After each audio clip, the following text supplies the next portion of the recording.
الحمد لله رب العالمين حمدا كثيرا طيبا مباركا فيه مباركا عليه كما يحب ربنا ويرضى.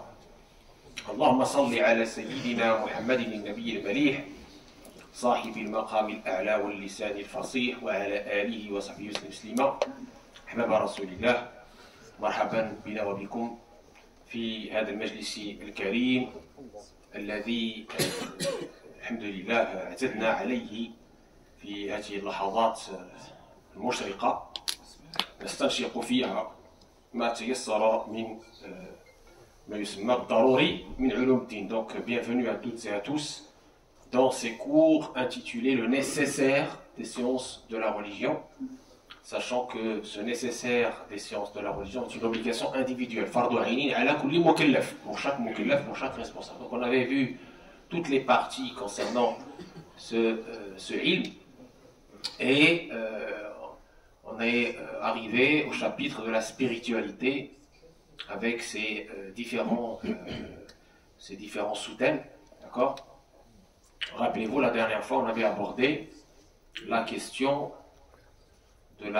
des maladies du cœur, d'accord? Et comment guérir ces maladies du cœur. إذا شفنا أمراض القلوب وكيفاش الدواء من هذه الأمراض العويصة الخطيرة التي تصيب القلب فللأسف جعله محجوبا عن ربه. أفلا يتدبرون القرآن أم على قلوب أقفالها. Et donc on avait vu les deux ailes avec lesquelles l'aspirant à Allah tabaraka wa ta'ala arrive à l'ihsan, l'excellence. أن تعبد الله كأنك تراه فإن لم تكن تراه فإنه يراك.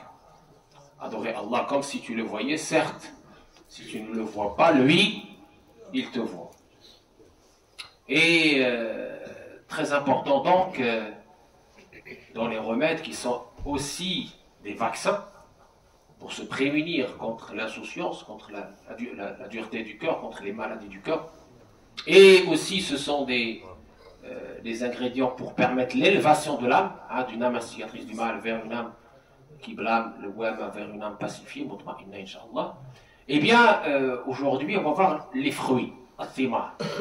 إذا تحقق عندنا معنى السير، إذا تحقق عندنا دواء الغفلة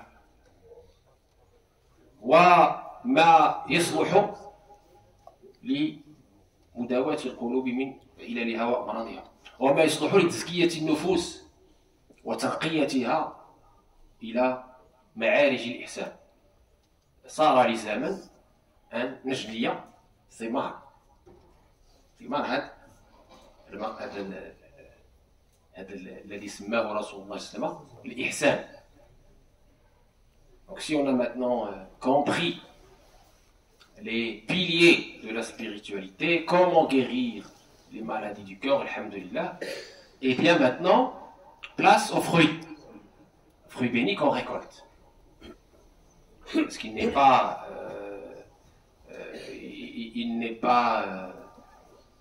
alhamdulillah, il n'est pas de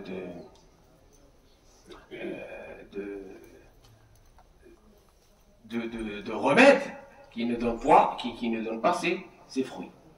Alhamdulillah, quand on a bien fait, quand on a bien pris l'ordonnance du médecin avec les bonnes posologies, les résultats sont là. D'accord? C'est comme ça pour la médecine du cœur. Et pareil, l'agriculteur, الفلاح اللي كيزرع كيعتني بالزرع ديالو حتما ولا بد يثمر ذلك ما كان وحتى أكثر مما كان يربو إليه ويتوقع. Et quand l'agriculteur sème le grain et qu'il l'entretient correctement, sûrement il récoltera les bons fruits. Il l'entretient parce qu'il faut semer, ça c'est sebab al-awwal, et sebab al-thani, la deuxième cause, il faut aussi entretenir. Hein, s'il laisse la graine pousser comme ça, il y aura les mauvaises herbes, etc. Ça ne marchera pas. Donc il y a le fait de semer la bonne graine et ensuite entretenir cette graine jusqu'au résultat final, Inch'Allah, qui sera multiplié par la grâce d'Allah. وهذا الثمار تعرض لها الناظم سيدي عبد الواحد بن العشير المالكي الأندلسي المدني الأنصاري رحمة الله عليه، فقال: يجاهد النفس لرب العالمين ويتحلى بمقامات اليقين. سماها مقامات اليقين: خوف الرجاء شكر وصبر وتوبة، زهد توكل رضا محبة، يصدق شاهده في المعاملة، يرضى بما قدره الإله له، يصير عند ذاك عارفا به حرا وغيره خلا من قلبه، فحبه الإله واصطفاه لحضرة القدوس واجتباه. Ici, Nadim commence par la fin. Il parle de la mahabba comme étant la station sublime, ultime. Mahabba, l'amour. On a déjà parlé de cette station sublime et que c'est un océan sans rivage. Mahabba. C'est pas la prétention, ta prétention, que tu aimes Allah. Non. C'est que Allah t'aime. فحبه الإله واصطفاه. فإذا أحبك الله عز وجل وضع لك قبول فيه. فإذا أحبك الله عز وجل وفقه. صافي. المحبة هي أقصى ما يتمناه الصادق. الصادقون أقصى ما يتمناه هو هذه المحبة. يحبهم ويحبونه. الذين آمنوا أشد حبا لله إلى آخر الآيات. On avait déjà parlé de cet amour déjà dans le Coran. Allah tabaraka wa ta'ala nous dit il les aime et il l'aime. C'est-à-dire lui, il les a aimés et eux, ils l'aiment. Et on avait dit que c'est une conséquence directe de l'invocation abondante. Plus tu l'invoques, plus tu l'aimes. Si tu prétends l'aimer, alors tu l'invoques. Et plus tu l'aimes, plus tu ne peux pas lui désobéir.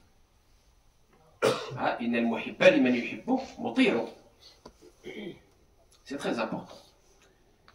لكن قبل لا يوصل الإنسان للمحبة qui est l'ultime station كاين ما سماه العلماء العاملون الذاكرون مقامات اليقين les stations de la certitude. وهنا كاين واحد لطيفة فرق بين الحال والمقام.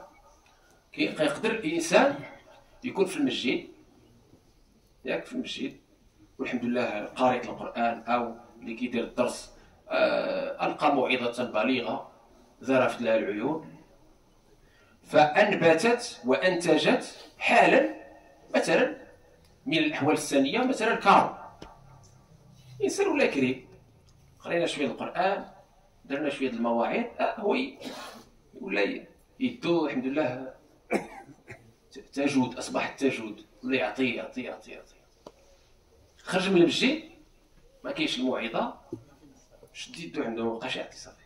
هذا كيتسمى حال. علاش؟ لأن استغرق فقط هذه المدة تاع الطول بماذا؟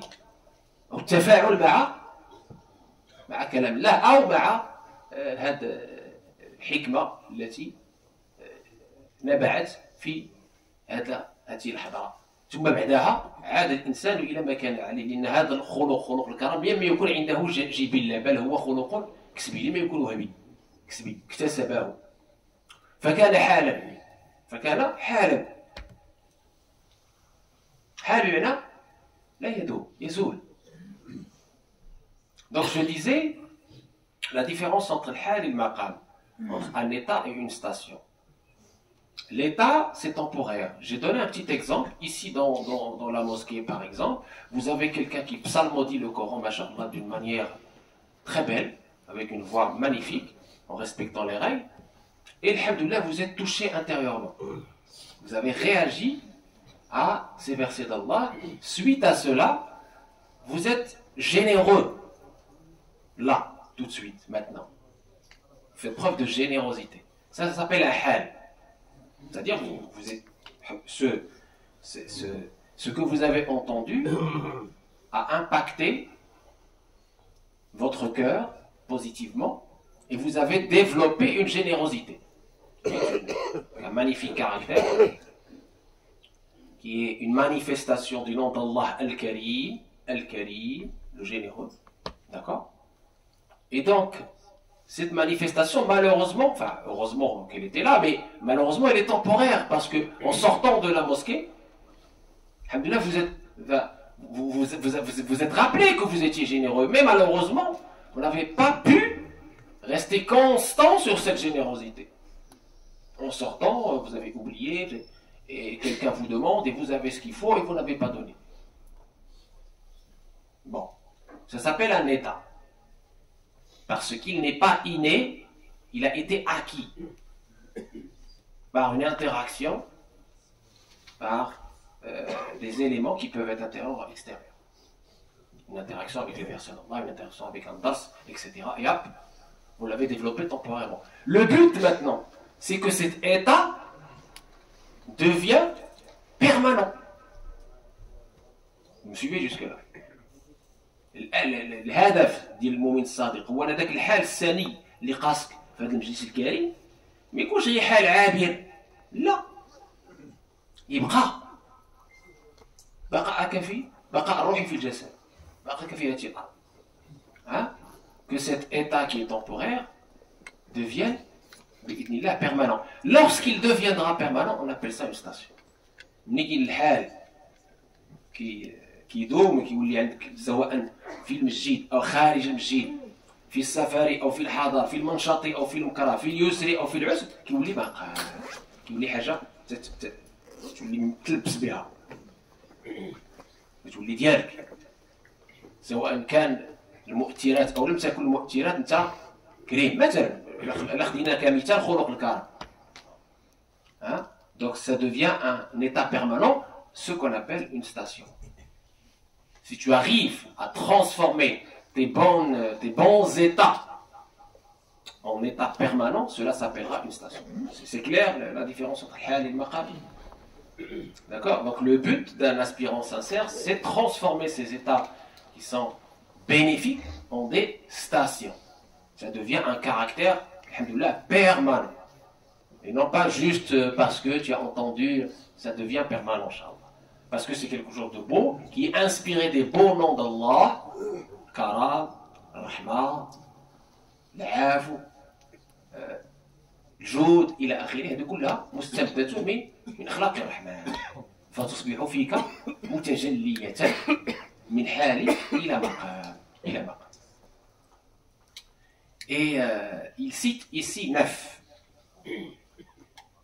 Mais ces 9-là, ils sont acquises, je dis bien acquises, tout au fur et à mesure de ce qu'ils appellent le grand jihad.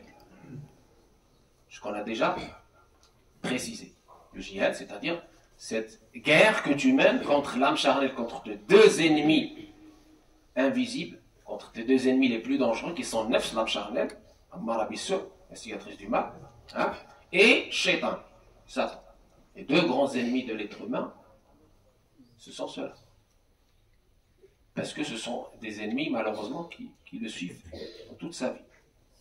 Qu'ils soient en voyage ou résidents, qu'ils soient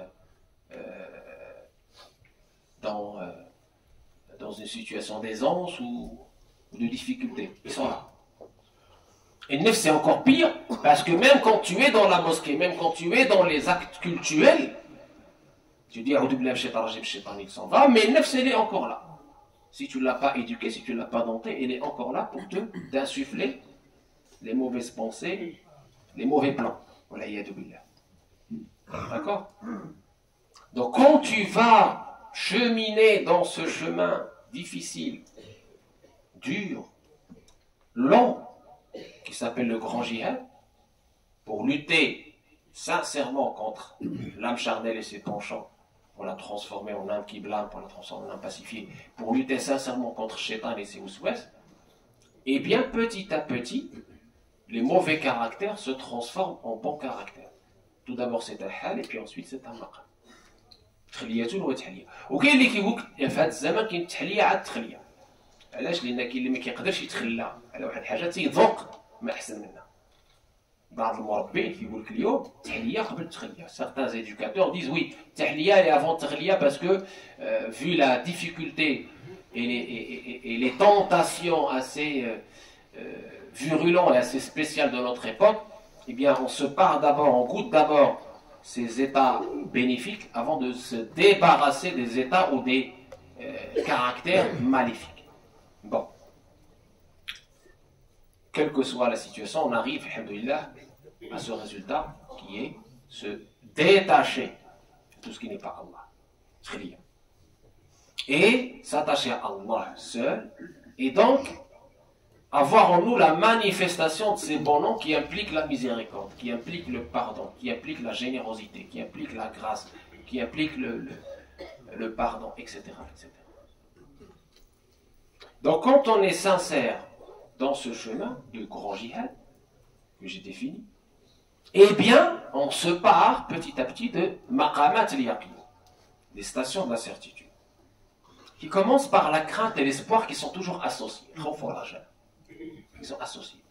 Parce qu'on ne peut pas être dans une crainte excessive, sinon on tombe dans l'angoisse et dans le désespoir. Et on ne peut pas être dans un espoir excessif, sinon on va tomber dans le ghurur, dans l'orgueil, et ça y est, bah, Dieu est pardon tout, donc je fais ce que je veux. Non. Ghurur, tu vas te duper toi-même, te tromper toi-même. D'accord? Donc, cet équilibre entre la crainte et l'espoir. On oscille, croyant sincère, il oscille entre la crainte et l'espoir. Khawf, raja. Shukr, la gratitude.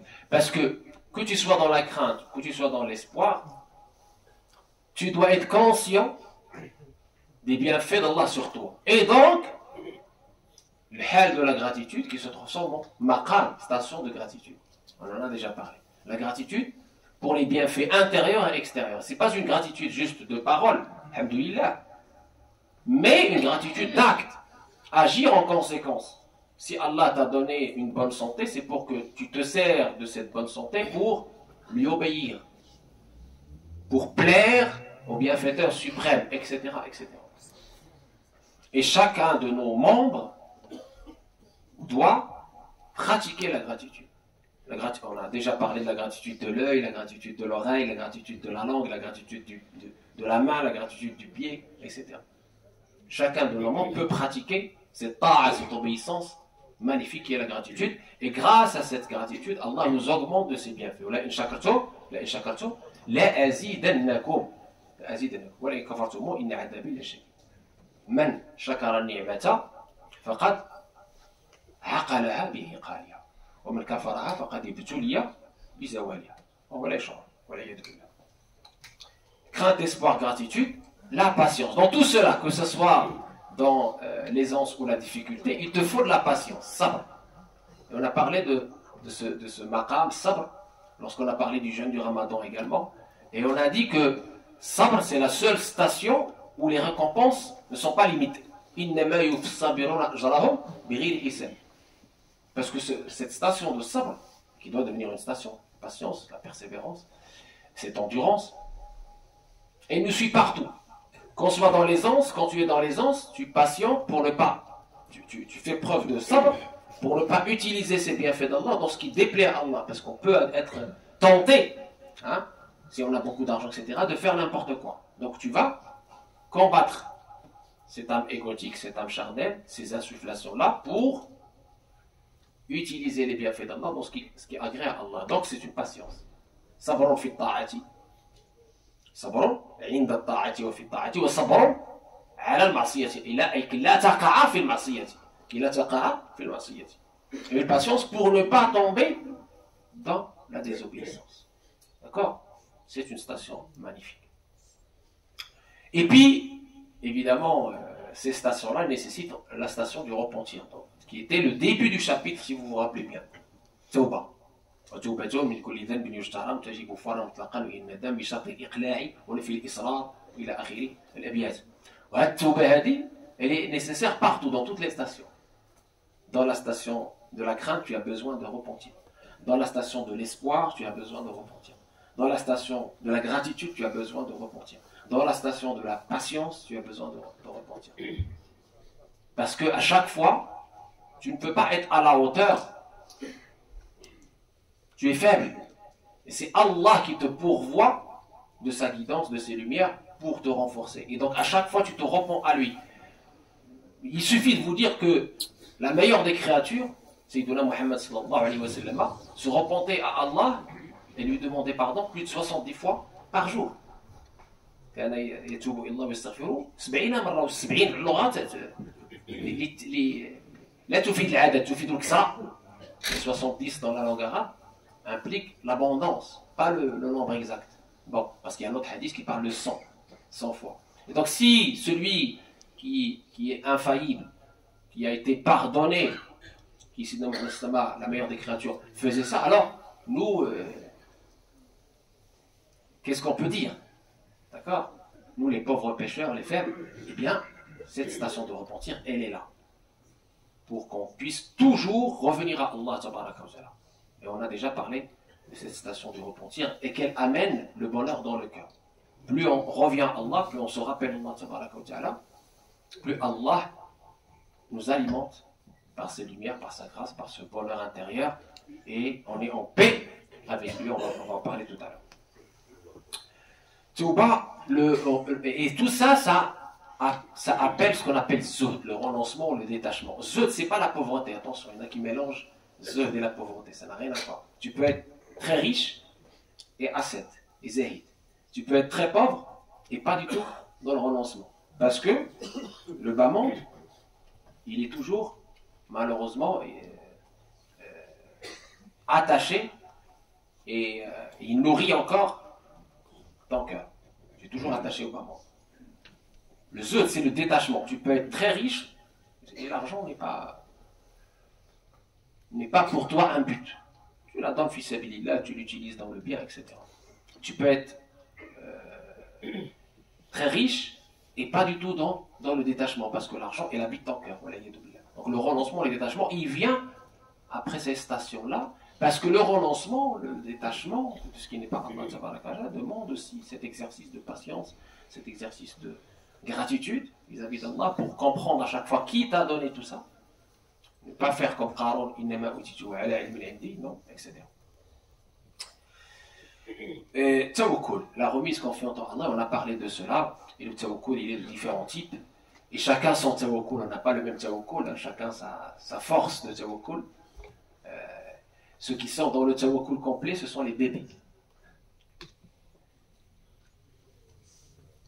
Est-ce que vous avez déjà vu un bébé? Tu le mets dans le vide, il est toujours en train de rigoler. Vous comprenez ou pas? Parce qu'il a confiance. Il n'a pas il n'a pas cette peur, ou ces peurs que nous avons. Bon, vous allez me dire, c'est humain la peur. Oui, mais pas la peur excessive. Vous voyez, le bébé, il est encore dans le tawakkul pur, il est dans la nature primordiale, fitra. Fitrat Allah allati fatara an-nas alayha. Vous le voyez, il est apaisé à chaque fois. Bien sûr, sauf s'il a besoin de manger, bon, il s'exprime autrement, il ne s'exprime pas comme nous, il a son propre langage. S'il est malade ou autre, il s'exprime. Mais il est dans cette remise confiante en Allah parce qu'il se remet parfaitement à ses parents, notamment à sa maman. Parfaitement, de façon complète et parfaite. Sans aucun doute possible. Voilà, il n'y a pas de...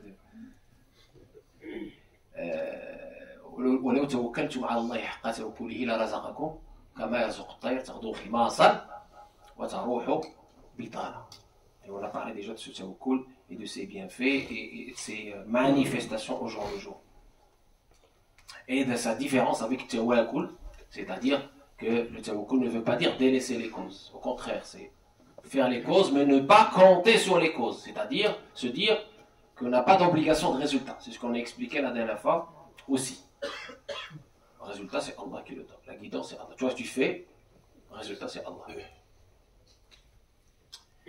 الرضا le contentement رضا بالقليل هذا واحد المقام عظيم حتى هو ماشي سهل لذلك خلاه هو ثامن رتبوه ثامن المقامات il l'a classé en 8e parce que pour arriver à ce contentement الرضا à se contenter du peu que Allah nous a octroyé, c'est pas évident, on le voit même dans notre vie de tous les jours.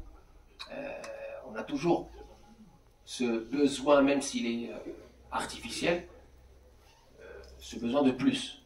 لو كان لابن آدم واد من ذهب اشتهى أن يكون له واديان ولا يملأ فم ابن آدم التراب ويتوب الله على من تاب. Dans le hadith du prophète alayhi salam, il nous dit l'être humain quand il est dans sa forme la plus argileuse, la plus proche de cette de cette âme bestiale, eh bien s'il a une vallée d'or, il chercherait à avoir une deuxième vallée d'or. Jamais content, il se contente, il veut toujours plus. Il ne regarde jamais ce qu'il a déjà. Il veut toujours plus. Allah guide celui qui se repent vers lui et ne remplit sa bouche, ça c'est un symbole, hein, c'est de la métaphore, que la terre. Quand il est mis sous terre, quand il est mort, il est mis sous terre, c'est là où ça y est, il se tait, il comprend. Les gens dorment, quand ils meurent, ils se réveillent. Il dit Ali ibn Abi Talib, karamallahu wajhahu. Rida mahba ila mahba, je disais, l'amour c'est l'ultime station, la 9e, et on en a déjà parlé, on ne va pas la détailler ici, on l'a détaillé sur plusieurs séances, elle mérite plusieurs séances, et quoi qu'on détaille sur le mahba, on a 11 stations dans le mahba, on les a déjà détaillées, 11. Et quoi qu'on détaille sur le mahba, on n'arrivera pas à la cerner, parce que c'est une science gustative, c'est un goût, c'est un don d'Allah, c'est une grâce. C'est une grâce. C'est une grâce. Quoi qu'on dise, on restera imparfait par rapport aux vraies significations de la mahabba et ses valeurs.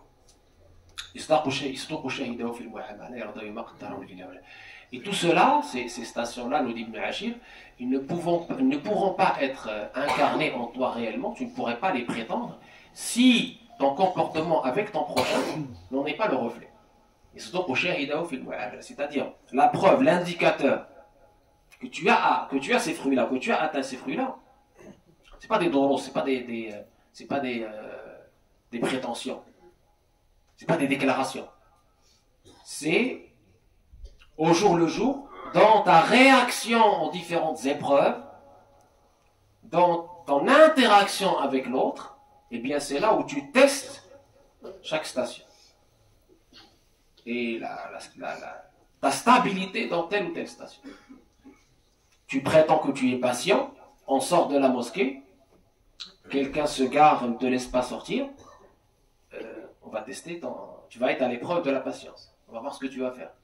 Tu viens de parler de la patience, on va voir si effectivement tu es patient ou pas. Voilà, etc. etc. Donc, نطلبوا الله عز وجل يتقبل منا ونطلبوا الله عز وجل يحل لنا بهذه المقامات العظيمة عنده إنه سميع مجيب.